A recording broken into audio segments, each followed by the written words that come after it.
What's happening, y'all? Welcome inside the Fantasy Stock Exchange. Bush coming at you solo today to break down my biggest trade targets for week 6 of fantasy football. Today, we're talking about 5 guys that we are buying, 3 guys that we're selling. You guys know the drill around here. If you guys enjoy at any point, leave a like, comment any of your thoughts down below, subscribe to the channel if you are new. But without further ado, let's get right into it.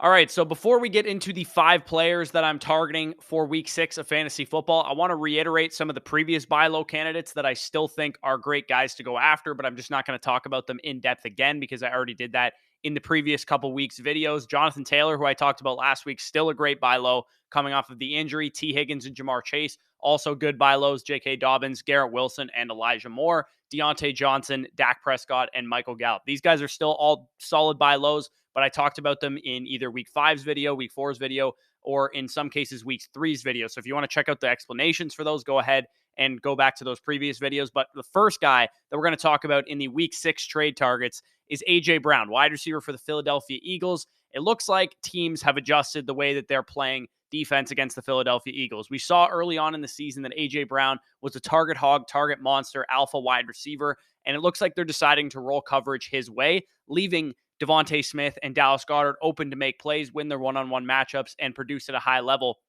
in these past 3 games or so. I think the pendulum will swing the other way at some other point.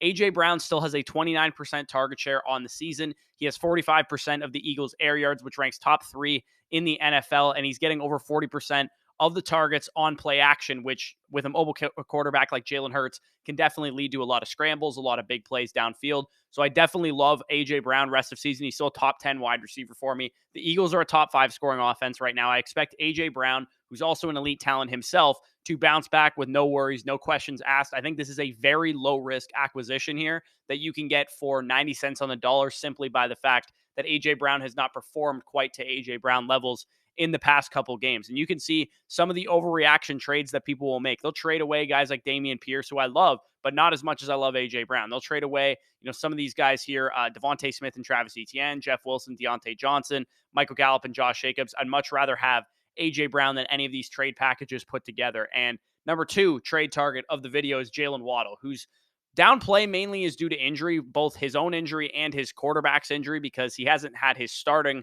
or his backup quarterback because both Tua and Teddy Bridgewater were not playing last week for the most part. And he himself has been dealing with groin injuries throughout the season, the last couple of weeks, and he's been limited in practices so far. He's been under 40 yards on only 8 targets the last 2 games. And if you're ahead in your league right now, Jaylen Waddle is the perfect guy to go after because once Tua Tagovailoa comes back, who's practicing this week and is probably expected to be cleared week 7, week 8, he's a major positive regression candidate. We're talking about a guy who was commanding 50% of his team's air yards while Tua was on the field to nearly 10% now that Tua has been out. And the offense has kind of hamstrung their entire play based on what the quarterback situation has been. This offense was a top 10 unit in neutral script pace of play. When Tua was playing, they were top 10 in neutral script pass rate as well. They found a new run game with Raheem Mostert. Once Tua is back on the field, this could be a guy in Jaylen Waddle that wins people leagues down the stretch because his usage has been great when we've seen him on the field with Tua. And you can get him right now, again, for 80, 90 cents on the dollar as a solid low-risk acquisition because we know he's a great player. We know that the quarterback play is going to improve at some point. Jaylen Waddle was acquired, straight up for Kenneth Walker, straight up for Josh Jacobs. You can get Jaylen Waddle and Chase Edmonds for Jeff Wilson and Antonio Gibson. Jaylen Waddle straight up for Devontae Smith and DeAndre Hopkins. I would prefer the Jaylen Waddle side in all of the trades that I just listed. And speaking of guys that are underperforming, we got Christian Kirk, who I talked about on Monday. I talked about the Jags lead dogs, Christian Kirk and James Robinson being guys that were underperforming, but Christian Kirk is the one that I'm more safe in buying. Christian Kirk is due for positive regression. I don't think it's a coincidence that Trevor Lawrence hasn't played well the last 2 games that Christian Kirk has been quiet for. I think the Jags staff will realize this and start to scheme up more plays for Christian Kirk because when Christian Kirk was the big part of the offense, the number 1 receiver, they were winning games. They looked like a very formidable offense, and he went 6 for 78 and 2 touchdowns the last time they played Indianapolis in week 2. They play them this week, and I think he's going to get back on track in this game. He's still running the most routes on the team.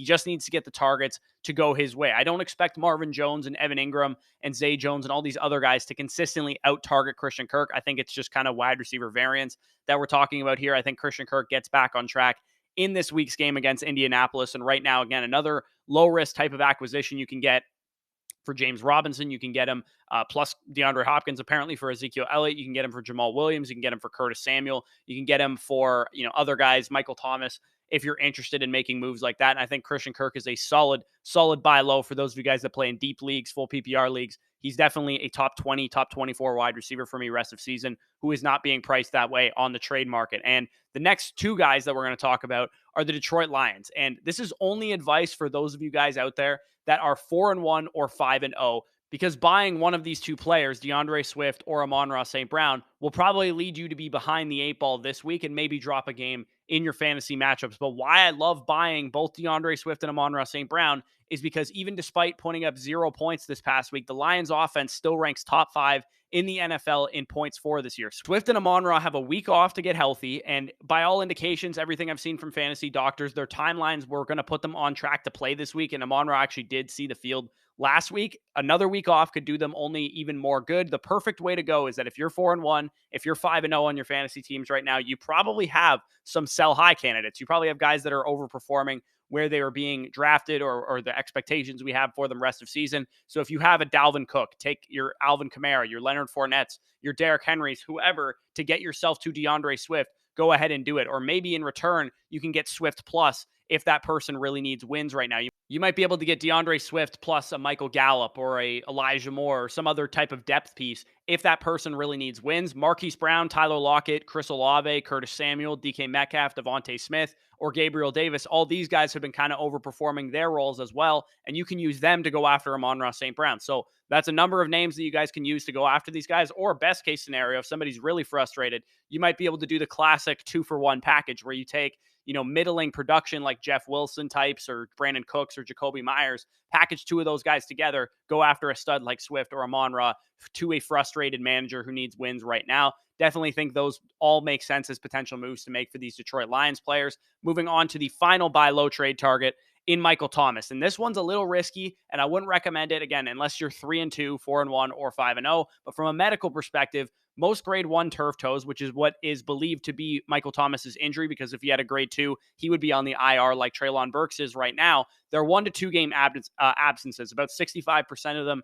over the past couple of years have been 1 to 2 game absences. Dr. Edwin Porras and Deepak Chona on Twitter have kind of enlightened me on this information. It's been announced that he's aiming towards playing this week. And if Chris Olave misses this game with a concussion, that may really push the New Orleans Saints to try and get him back. Reminder, that is a turf toe on the opposite foot that he's been suffering ankle injuries for the last 2 years. So there's no real concern about this lingering. When he was on the field so far this year, he commanded 8 and 9 targets in the first 2 games of the season, scored 3 touchdowns in those first 2 games, and then got injured in the third game. So we're not sure what the quarterback situation is quite yet. We don't know if Jameis Winston's going to be back. We don't know if it's going to be Andy Dalton yet again, because Jameis Winston's dealing with a back injury, dealing with an ankle injury. But I do think even if it is Andy Dalton, it might not be the worst thing in the world, because Michael Thomas is an easy chain moving type of target that Andy Dalton could gravitate towards. So I think we could see Michael Thomas's value spike from where it is right now, which is like a middling wide receiver 3 in trade discussions, to if he has a great game with Chris Olave out of the lineup, or even if Chris Olave plays,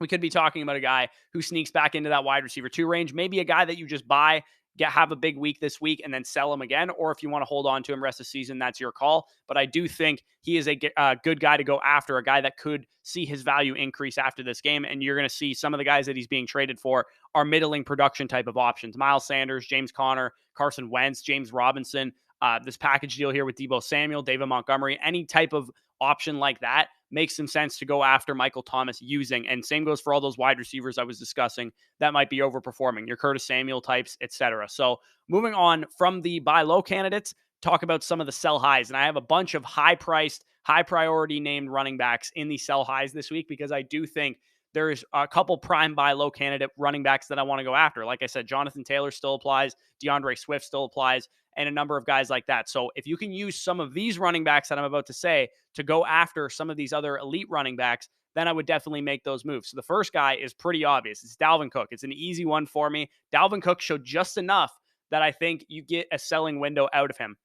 And I suggest those of you guys that drafted Dalvin Cook take advantage of it. I wouldn't take this as a sign that Dalvin Cook's going to be great for the rest of the year. I would use this as a selling window. His usage has steadily declined for all 5 weeks of the NFL season. He started off 77% of the snaps, then he went down to 69%, 61, 62%. He's been losing routes every single week to Alexander Mattison. And in fact, Alexander Mattison, for the first time this season, played more long down and distance, played more 2-minute drill, ran more routes than him, and played on more third down. So Dalvin Cook is also not playing at previous Dalvin Cook levels. He's 33rd in tackles avoided per attempt in the NFL. Just 2.5% of his runs have gone for more than 15 yards. 40th in yards created per touch, number 50 in fantasy points per opportunity. Just sell the guy. He's clearly over the hill, in my opinion. He's clearly not the same player he was in 2018, 2019, whatever. Go after all the guys that I mentioned in this video so far. DeAndre Swift, Amon St. Brown, Jaylen Waddle, A.J. Brown, Jamar Chase, Jonathan Taylor. Use Dalvin Cook to move on to those pieces. Number 2 sell high candidate we have is Derrick Henry. And this one is definitely one that requires some projection. And I know somebody's going to go to the comment section and not like what I have to say about this and call me probably a moron. But the reason I think Derrick Henry is a good sell high candidate is because a lot of the risk that comes with Derrick Henry has been mitigated recently with how well he's been playing. And I'm not denying he's playing really well right now, but we saw how steep the fall off in value can be for Derrick Henry after a couple down performances. And the game he had against the Buffalo Bills, we saw his fantasy value completely plateau. Since then, Derrick Henry has strung together 3 very solid and even really great fantasy performances. And I still think he's a mid to back end wide receiver or running back 1 moving forward. But this is why trading requires strategy. His risks have not gone away, right? He's still a 29-year-old running back. He's still coming off of a major injury, and more touches doesn't help his case to stay healthy long term. So you might be able to use Derrick Henry, mitigate some of the risk that you're getting with how old he is and how many touches he has under his belt, get up to a DeAndre Swift, get up to a Jonathan Taylor, get up to a Breece Hall at the moment. Maybe you can even get stuff on top of those players in Breece Hall's case. This type of sell high is all about market perception, right? I don't think Derrick Henry will be terrible necessarily. I think he's risky. I think he's a back-end RB1 that comes with some risk of wearing down as the season goes along. But I think the market views him as a top 5 locked and loaded running back. Set it and forget it. He's going to be just fine for 16 plus games. And they're forgetting that he's still quite risky because of his age, because of his career touch workload. So if you can take Derrick Henry and upgrade him into a less risky, also elite asset, then I would definitely be looking to do that. This guy trades away, like I said, you might be able to get Breece Hall plus for Derrick Henry. He trades away Derrick Henry for Breece Hall and Clyde Edwards-Helaire. Maybe you can get Breece Hall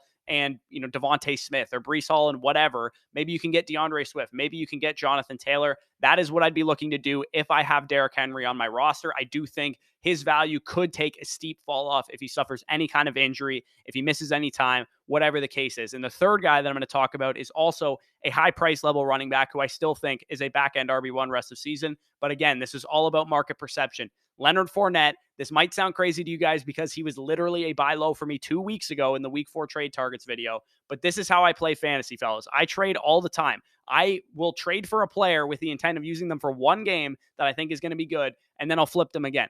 The market reacts to something, and you're able to take advantage of that reaction. Use it to tier up in the running back position. The usage is not the same for Fournette as it was to start the season. We saw at the beginning of the season, Leonard Fournette was getting all of the valuable work, like 90% of the snaps, all the routes, all the long down and distance, all the inside the 5 work. But now they are mixing in Rachaad White. Rachaad White has started to carve out a Tony Pollard-esque role. And Dwayne McFarland, who does these utilization reports, has literally compared him 1-to-1 to Tony Pollard, saying the role is virtually the same for both players. And number 2, fortunately for Leonard Fournette managers, the reason that you can still sell him for high is because he's been producing despite Rachaad White eating into his workload, and that doesn't look like it's going to continue long term. Leonard Fournette has not been overly efficient this year.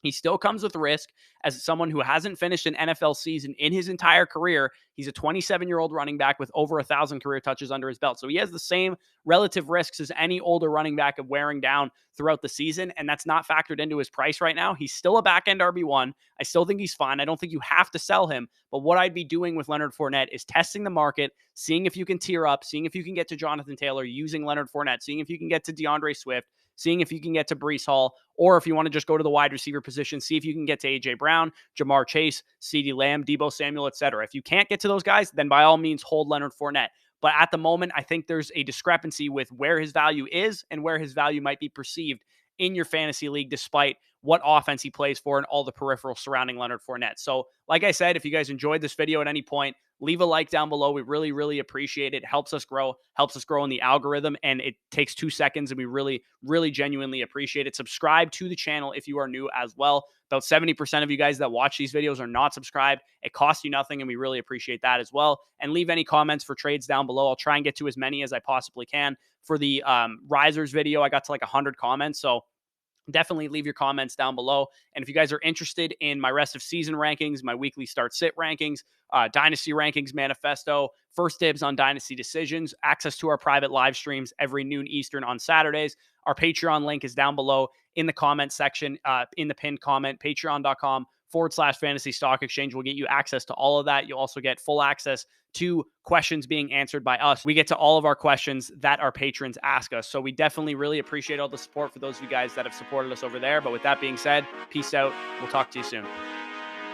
Why you need the money?